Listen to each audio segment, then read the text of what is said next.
Sa ilalim ng mga bituin. MGA Tauhan. Clara Sanders. Maya Rivers. Tagpuan. Isang bayang tabing dagat sa Santa Cruz, California. Clara Sanders. Hindi tayo pwedeng iwanan sila dito. Maya Rivers. Siyempre hindi tayo pwedeng umalis. Pero anong dapat nating gawin? Clara. Maya, eksakto. Dapat kang maging matalino. Pero pareho tayong naliligaw. Oh, whatever. Basta. Clara, hindi. Anong gusto mong sabihin? Tungkol ba ito sa Maya? Sabi kayo na lang kalimutan mo na, okay? Mas malalaki ang mga problema natin ngayon. Clara, tama ang MGA cuting. May MGA idea ka ba? Maya, isa lang talagang. Clara, gusto mo bang ibahagi sa iba? Maya, talagang nakakainis ka, alam mo ba iyon? Clara, nakuha ko na ang mga verbs na pinapadala mo mula pa nung elementarya, reverse. Ano ang plano mo? Maya, simple lang. Kailangan kitang gawing distraction. Clara, paano? Anong dapat kong gawin? Hindi talaga ako magaling sa pagkuha ng etensyon. Sa katunayan, mas gusto kong lumayo sa etensyon hanggat maaari. Maya, bahala ka. Gagawin ko ito. Pero kailangan mong gumawa ng krimen. Silence. Maya, iyan ang akala ko. Sige na. Kailangan nating bumalik sa hotel bago magnegatibo, walo o mawawalan tayo ng boss. Clara. Oh, sige, hiro na kayo. Clara, hikuya. Mister, bumalik na naman. Bibalay ka ano, Bobby? Clara, well, mahalaga ang maglaan ng oras bago gumawa ng malaking pagbili, hindi ba? Lagi nang sinasabi ng nanay ko na mag-isip na mabuti bago bumangga sa isang bagay na kasing laki nito. Ibig kong sabihin, 4 na kuting ay malaking responsibilidad. Aray kayo ay, Mister, ayoko ng kwento ng buhay mo, babae, itigil mo ang pag-aksaya ng oras ko. Bibalay ka hindi? Clara, tulad ng sinabi ko, iniisip ko pa kung ano ang magiging pakiramdam na magkaroon ng pet na kuting. Siguro, sobra talaga itong gawin para sa akin sa ngayon, pasensya na. Pero maraming salamat sa alok mo, kuya. Mister, seriously ka na yan? Ano? Clara, palam na. Clara, nakuha mo na ba ang lahat? Maya, Clara, makikita kayo ba sila? Maya, hindi pa tayo nalalapit sa isang block. Ipapakita ko sa iyo kapag bumalik tayo sa hotel. Clara, Diyos ko, saan natin sila ilalagay? Sigurado akong may walang pet na polisya o anuman. Maya, sa tingin ko ay pwede lang tayong alisin ang lahat mula sa banyo at doon muna sila. Ang dapat mong ikabahala ay kung paano natin sila ilalabas sa boss. Clara, keo tema ka. 6 na oras iyon. Hindi natin dapat ginawa ito. Maya, at ano ang dapat nating gawin imbes? Hayaan yung guy na magkaroon ng mga iyon o ibigay ito sa kanyang masamang aso para pahirapan. Clara, pero ano ang gagawin natin? Maya, hindi ko alam, pero makakahanap tayo ng paraan. Clara, wala tayong pag-asa. Maya, hindi ka ba dapat ang matalinong overachiever sa ating class? Sa tingin mo ba ay hindi natin kayang lutasin ito? Clara, hindi, pero, Maya, talagang walang pag-asa para sa atin kung hindi mo kayang alagaan ang ilang mga kuting. Clara, kinamamuyin kita. Ano ang sinasabi mo? Maya, magingat. Diyos, tumutok ka. Halos napasak sa trapiko. Clara, ini nga ano ang ibig mong sabihin kapag sinasabi mo ang mga ganon? Maya, ano ba ang MGA-in? Clara, gaya ng sinasabi mong ako ay matalino o golden child. Ano ang ibig mong sabihin sa mga iyon? Palagi mong sinasabi yan kapag akala mo ay di ko naririnig at talagang nakakainis na ako, reverse. Maya, alam mo kung ano ang ibig kong sabihin, Sanders. Clara, maari mo bang itigil iyon at makipag-usap sa akin? Palagi kang umalis ng malamig at kumikilos na parang higit ka sa akin. Nakakainis. Maya, isasalang-alang ko ang iyong hiling. Kailangan nating bumalik sa hotel. Clara, bakit mo ako kinamumuhian? Maya, AKO. Clara, palaging kinamumuhian mo ako, huwag mo akong tanggihan. Nararamdaman ko ang galit mo mula nung unang beses tayong umupo na magkatabi sa klase ng agham na 5 baitang. Sana ay sabihin mo na lang kung ano ang nag-inis sa iyo sa akin. Maya, saan ako magsisimula? Clara, sa tingin ko ay hindi ka makakapagseryoso sa kahit anong bagay, hindi ba? Maya, hindi ko alam, ikaw ang magsabi sa akin. Mukhang alam mo ang lahat tungkol sa nararamdaman ko. Clara, well I say tingin kayo hindi naman kayo ganap na tama, DBA? Maya, nandito na tayo. Hindi mo lang ba kayang manatiling tahimik hanggang maghiwalay tayo, at makasama si Samantha buong araw na nakakalimutan ako, hanggang sa gabi kapag kailangan natin ulit ng isang kwarto? Clara, hindi. Maya, agbakit? Miss ko ang mga araw na iyan. Clara, anuman? Sa anumang kaso, alam kong may isang bagay tungkol sa iyo na seryoso at iyon ang punto. Maya, sige. I-click mo na ang button, DBA? Ikatlong palapag. Clara, alam kayo. Hito na. Alam mo ba kung ano ang inisip ko? Maya, ano? Clara, o Diyos, itigil mo ang pagpapanggap na wala kang alam. Yang bagay na mahalaga ay na naalala kayo. Maya, isipin mo bang sasabihin mo kahit na sabihin kong hindi? Clara, debate. At bago ka magsabi na hindi ko ibig sabihin na mahal mo ang sining ng debate. Makita ko lang na talagang isa ka lang dito, talunin ako. Maya, napakamazisa. Clara, hindi naman talaga. May susi ka sa kwarto, sa pamamagitan ng paraan. Maya, kunin mo ang kahon para makapasok ako sa bag ko. Salamat. Bakit ba ganyan ka crazy? Clara, sinusubukan mong talunin ako mula sa unang debate natin noong freshman year. Napansin kong tumitingin ka sa akin, hindi ka masyadong subtle. Maya, natagpuan ko na. Pahala ka sa sarili mo, Sanders. Clara, alam mong nasa tama ako. Hindi mo kayang magpanggap na hindi nakakabala sa iyo ang mga beses na naging segundo ka, reverse. Alam kong nakakaapekto ito sa iyo. Maya, lapag mo na lang ang mga kuting sa sahig, maari? Clara, aminin mo. Maya, Sanders. Clara, Rivers. Maya, mga kuting. Dune. Masaya ka na? Maya, sobrang saya. Clara, ano ang ginagawa mo ngayon? Tumigil ka sa pag-iwas. Nag-usap tayo. Maya, hindi ikaw ang nag-usap. Tinitingnan ko kung paano alagaan ang mga baby kitten para hindi natin aksidenteng masaktan ang mga bagong alaga natin. Clara, tama na, okay? Maya, silence at mga tawag sa telepono ng maraming minuto. Maya, shit. Siguro kailangan nating magpanggap na may sakit. Hindi bababa sa isa sa atin. Dios kayo. Kailangan ng mga malilit na ito na mas maraming kailangan kaysa isang kahon. Clara, I'm okay. Tapat tayong mag-shift. Maya, hindi, magiging suspicious iyon. May 2 pang araw tayo bago tayo bumalik sa campus. Hindi, dapat isa sa atin ang kasama sila sa buong oras o. Clara, o pareho tayong 2. Maya, o yun. Clara, sa tingin ko dapat ay pareho tayong 2. Maya, kinuyong ka talaga. Clara, hindi ko gusto ang idea na gumugol ng bawat sandali kasama ka. Lalo na kapag dapat akong nag-explore sa beach ngayon. Gayunpaman, mas madali kung may 2 tayo, at magagamit natin ang dahilan ng quarantine. Tama ba? Maya, siguro. Maya, teka, dapat nating ayusin ang banyo para sa mga maliliit bago natin sila pakawalan, diba? Clara, mukhang malupit naman kung ilalagay sila sa maliit na kahon na ito. Maya, Clara, Diyos ko, ang cute nila. Maya, talaga. Sa tingin ko, pinakamahal ko ang maliit na gray. Clara, ini nga ang mga magulang ay hindi dapat mang paborito, Maya. Maya, kaya't mabuti na lang at wala akong anak. Dapat tayong pumili ng paborito. Sigurado akong magtatapos tayong kakuha ng 2, diba? Bawal ang bawat ibang weekend, hindi yon mabuti para sa mga malilit na kuting. Clara, malamang nanatama ka. Aling isa ang gusto mo?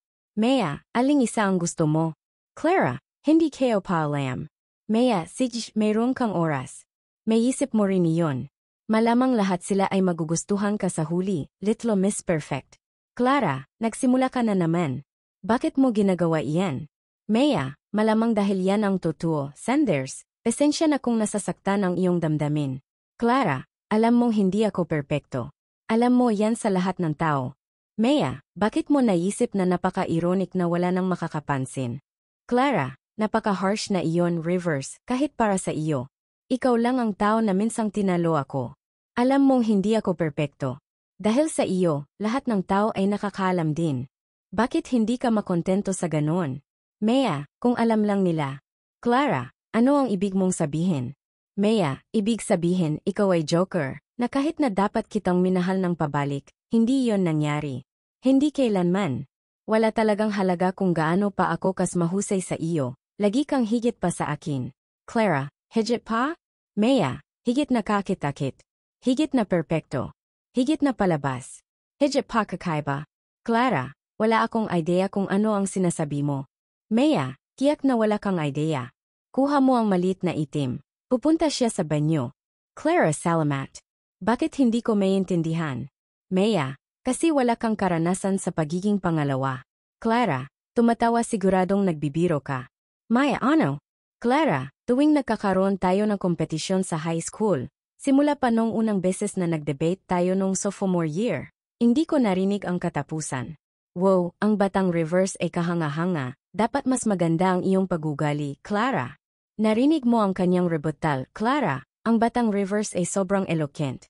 Kailangan mong pahabain ang iyong bokabularyo. Oo ang paborito ko. Clara, dapat talunin ka ng batang reverse. Ang kanyang closing statement ay mas mahusay kaysa sa iyo. Maya Sino. Clara, mga magulang ko. Gustong-gusto ng tatay ko na ikumpara ka sa mga tanyag na Makata, alam mo. Palaging sinasabi ng nanay ko na dapat mas maganda ang pagugali ko. Sobra silang humahanga sa iyo. Nagiging mas masahol pa ito nang malaman nilang nasa parehong team tayo sa kolehiyo. Napakaaliw ng kanilang mga mensahe pagkaraan nilang manood ng livestream na debate kahapon. Mukhang dapat ikaw ang gumawa ng opening statement imbes na ako. Ikaw ang mas maikli at mas mahusay. Maya, hindi ako. Clara, syempre hindi, reverse. Bakit mo nga naman gagawin niyon? Mahaba, makapal na katahimikan. Clara, sa tingin ko, gusto ko ang gray, siya ay masigasig. Maya, nasa ganun? Clara, gusto kong pangalanan siyang Frida Kahlo. Maya, akala ko iyan ay isang magandang pagpili. Clara, mayroon ka bang mas magandang idea? Maya, hindi talaga. Clara, ano ang pangalan mo sa malit na itim? Maya, ano sa tingin mo tungkol kay Sylvia Plath? Clara, gustong-gusto ko iyon. Maya, natutuwa ako. Ako rin. Clara, masaya ako. Maya, pasensya na. Clara, ako rin. Clara, hindi ko sigurado kung kailangan ng mga kuting ang lahat ng aking mga kumot. Maya, ayaw ko sanang malamig sila. Sira ang init dito at malamig ang panahon. Clara, alam ko ayan. Sinasabi ko lang, ito Maya, pareho tayong matanda. Clara, sa tingin ko kaya nating ibahagi ang isang kama ng hindi nagiging sanhi ng pinsala sa isa't isa. Clara, hindi yon. Maya, anong ibig mong sabihin? Sinasabayan mo ang lahat ng ito na mas mahirap kaysa sa kinakailangan. Clara, Dios Maya lesbiana ako, okay? Dios ko. Ayaw ko sanang maging hindi comfortable ka. Alam ko kung paano ang ilang mga babae. Hindi ko alam kung alam mo o kung ano paman. Kaya nag-alala ako. Maya, ayan. Nalaman ko noong araw na gumawa tayo ng proyekto sa class ni Emares Harper. Clara, hindi mo ba mahulan yun nung ika-6 na betang? Maya, nagulat ako na hindi mo napansin na mas matagal, sa totoo lang. Ang ibig kong sabihin, nagdagdag ka na hindi bababa sa 3 sexually liberated na kababaihan sa iyong inspiration board. Clara, para sa mga layuning nakakahimok. Maya, sigurado. Clara, nakatuon ako sa fitness nung taong iyon. Maya, anumang makapagpadama sa iyo na maganda tungkol sa iyong sarili, Little Miss, Clara. Clara, salamat. Maya, walang anuman. Anuman, hindi ako mababahala kung ikaw ay isang lesbiana, trans, bi, o kahit ano pa. Hindi ko maaring husgahan, ako'y kasing tuwid ng pretzel. Clara, ikaw? Maya o ako? Snickers mukha akong karakter mula sa isang vintage movie. Halatang halata. Clara, ang pagpapahayag ng kasarian ay hindi katulad ng sexualidad. Ayaw kong mag-assume ng kahit ano. Maya, anuman, hindi ito nagbabago ng anuman. Clara, o. Maya, tama? Clara, tama. Tayak. Bukod dito, mas magaling ako kaysa sa iyo. Maya, wow. Magandang tingin mo sa sarili mo. Mas magaling kaysa sa akin. Sige, B8 hindi. Clara, sino ngayon ang may napakataas na pagtingin sa sarili? Hindi mo inisip na malampasan ko na ang iyong antas. Maya, hindi. Ikaw ay isang solidong shampoo. Hindi mo kayang lampasan ang pinakamahusay, sweet earth, math lang ito. Clara, Dios, seryoso ito. Maya, bakit? Anong isusukat mo sa akin? Clara, hindi ko alam. Anong isusukat mo sa akin? Maya, 8.7. Clara, ang bilis naman nun. Maya, gusto kong mag-isip ng maga. Kailangan mo ring isukat ako. Patas lang iyon. Clara, sa tingin ko ayaw kong gawin iyon. Maya, hindi kailangan mo. O hindi kita pahihirapan tunog hanggang hindi mo ito ginagawa. Clara, ako ay isang mabigat na natutulog. Tuda akong makakapagpuyat ka. Maya, gusto mo bang tumeya? Clara, huwag mo akong pahirapan. Pagtawanan, talagang. Ano ka ba, sampu? Maya, ang edad ay isang angka lang. Clara, ayos na. Pero dahil alam kong takot ako na mabangga ang aking mga tadyang sa iyong mga bony fingers. 9.2 sa iyong pinakamainam. Maya, amayos. Wow. Clara, ano? Hindi yon masama. Maya, hindi. Hindi, iyon ay hindi. Sa tingin mo ako'y maganda.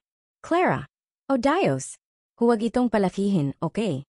Itinanong mo ang rating ko at ibinigay ko ito. Tapos na. Tapos na. Huwag itong pag-usapan muli. Maya, sige. Anong paborito mong kulay? Clara, bakit hindi mo ako maiiwan na mahimbing, Maya? Laging irritant ka ba? Maya, dahil doon mo ako hindi gusto mula ikalimang betang, di ba? Clara, oo, tama marahil ay aso. Maya, ang asul ay ayaw sa akin. Clara, ano ang ayaw sa akin? Eri, hey, Maya, okay, ano ang isang lugar na gusto mong bisitahin bago ka mamatay? Clara, anong koneksyon ng 20 tanong? Maya, matagal na kitang kilala, pero hindi pa tayo nagkaroon ng maayos na pag-usap. Clara, sobrang abala sa paghihirap sa isa't isa. Maya, tama. Gusto ko lang malaman ang mga batayan. Maraming matutunan sa isang tao, mula sa kanilang paboritong hayop. Clara, talating ano? Maya, mahilig ka sa magagandang bagay. Hindi natatakot sa mga insekto. Siguro't inisip na mga insekto na kakit-akit ka. At hindi ka conventional. Inisip mo rin ng maigi ang sagot sa tanong na iyon. Clara, bakit mo sinasabi iyon? Maya, walang nagsasabi ng ladibog sa kanilang isip. Maliwanag na inisip mo na iyon, Deti. Clara, wala kang mali. Mahal ko rin ang France. Maya, ako rin. Gusto kong mag-explore ng isang classic French market. Clara, ikaw rin. Ikaw, hayop at lugar. Maya, at Venice. Clara specific. Gusto kayo ayan. Maya, salamat. Clara, walang anuman. Magandang gabi, Maya. Maya, magandang gabi, Clara. Maya, masyadong mahahabang gabi ito. Clara, siguro, nakayuko ako. Napaka-sleepy kayo. Maya, mahigpit na hawakan ang kahon, ayaw kong madulas ito. Clara, haha, cuting na naglalakad-lakad. Maya, inggimatay ka na yan. Paano tumugon si Samantha nang nagpasya kang umupo sa tabi ko sa pagkakataong ito? Clara, medyo nagulat siya, pero sa katunayan, sa tingin ko ay inisip niya na may ginagawa tayong rendezvous. Maya, rendezvous? Talaga, iyon ang pinili mong sabihin. Clara, huwag mong ipagwalang bahala. Anuman, hindi ko siya kinorekt. Magiging interesante kung paano lalaganap ang rumor. Maya, gusto mo bang tumeya?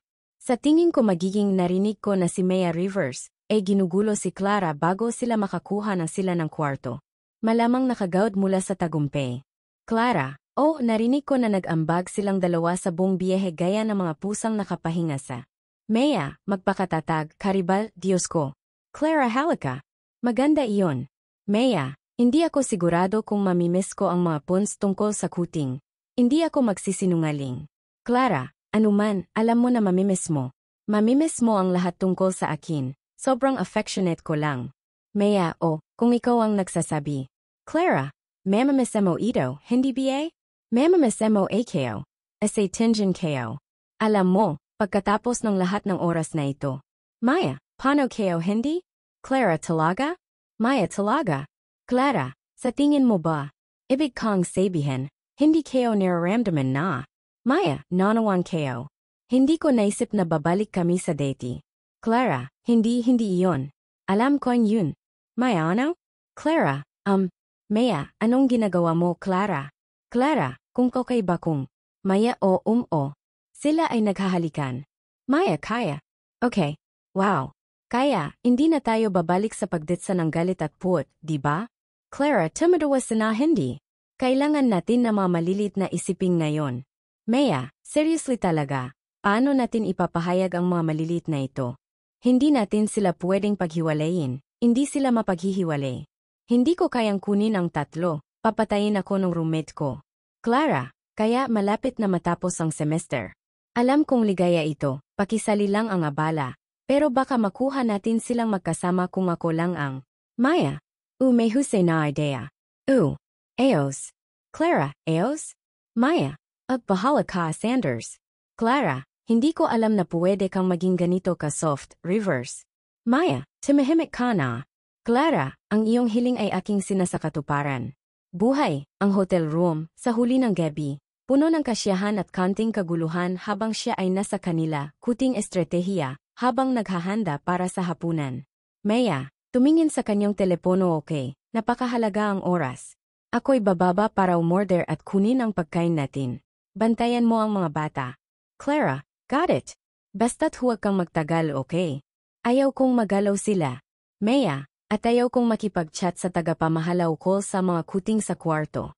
Mabilis lang ako.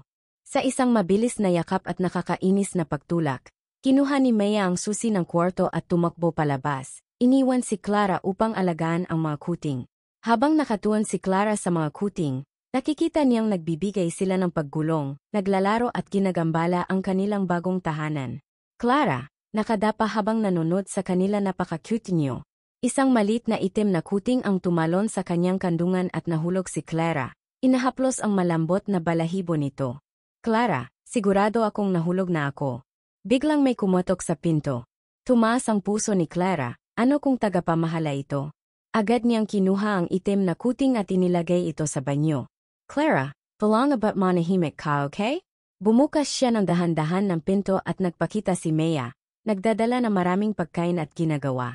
Maya, ngumiti ng malawak surprise. May dalang merienda ako. Napabuntong hininga si Clara, binuksan ang pinto. Clara, natakot ka sa akin. Akala ko may tao na sumisilip sa atin. Maya, hindi.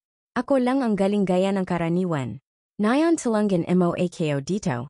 Pumasok silang dalawa sa kwarto. Mabilis na inihahanda ang pagkain sa maliit na mesa habang binabantayan ang mga kuting. Clara, anong plano natin ngayon?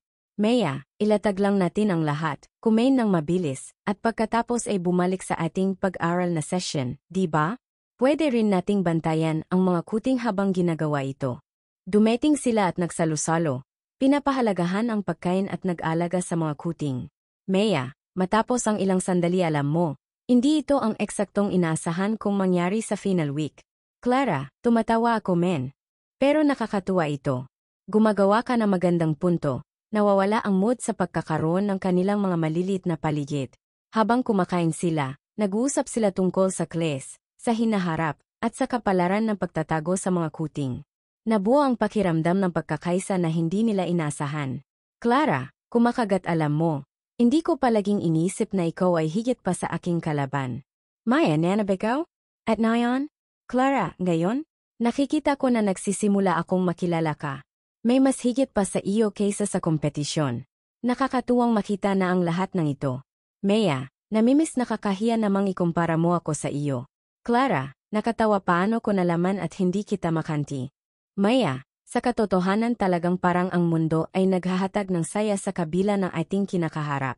Clara, napakaswerte natin na nasa isang maganda at sumusuportang kapaligiran dahil tayo ay nahuhuli. Maya Hughes. Clara, sigurno. Wala nang sablay, kaya't dahil dito tingnan natin kung posiblo ito. Maya sige, kapag mas malaki natin ang mga kuting. Clara. Akala ko bielito na tayo dito sana? Maya, walang kailangan sa takot. Clara, sa totoo lang, gusto kong malaman kung anong gagawin natin. Maya, kaya't ano ang gagawin natin dito? Clara, dapat tayong magplano. Ang kailangan natin Nang muling bumalik kay Maya, abala silang nag-uusap at nag-enjoy habang ang mga maliliit na kuting ay naglalaro sa kanilang dalawa. Maya, tila walang magiging huli sa atin, hindi ba? Clara, walang duda. Maya, gusto kong maging maalikabok tayo. Clara, kalma lang tayo. Paano kung mangyari na nasa bahay ka na, tama? Tinatakpan ang mukha ni Clara, tuwang-tuwa. Nafi-focus siya sa tamang course of poise ng pagbusti sa touch. Clara, gagawin natin ang ating makakaya. Maya, sige. Ang bawat pagpapahanga namin sa mga tao. Clara, magiging ating huling pamana tayong dalawa. Maya, walang duda nga. Habang bumababa ang liwanag at sumisikat ang buwan, pinag-uusapan nilang dalawa mula sa labas ng kwarto. Sila ay nagdaan sa isang proseso ng pagbabalikan bago ang katotohanan. Napagtanto na perehong nagmamahalan at tumatanggap ng mga problema na kaya nilang samahan. Maya, kaya wala tayong aksyon na kailangan gawin, lagyan natin ng alpabeto, hanggang 5 kaki mabukan. Clara, sa tingin ko nababaliw na tayo rito. Maya, kaya wala tayong dapat palampasin. Clara, gagawin ko ang lahat, basta't kundi. Maya, pinalalabas na. Clara, nasa daro na tayo, papasak tayo. Maya, nasa kampo ito, marami silang hinahanap. Clara, halika na. Hintayin natin ang tawag. Maya, gagawin tayong ganito. Nakakatakot ang langit. Clara, bukod sa alam mo, ito ang isa sa pinakatamis na tamang nagpapalambot sa ating dalawa. Maya, masyadong mabigat ang akin. Clara, wala tayong daparawanan. Maya, amhoy. Maraming salamat at nagpaganda tayo dito. Clara, Maya, naging sinusulat na ang kwento.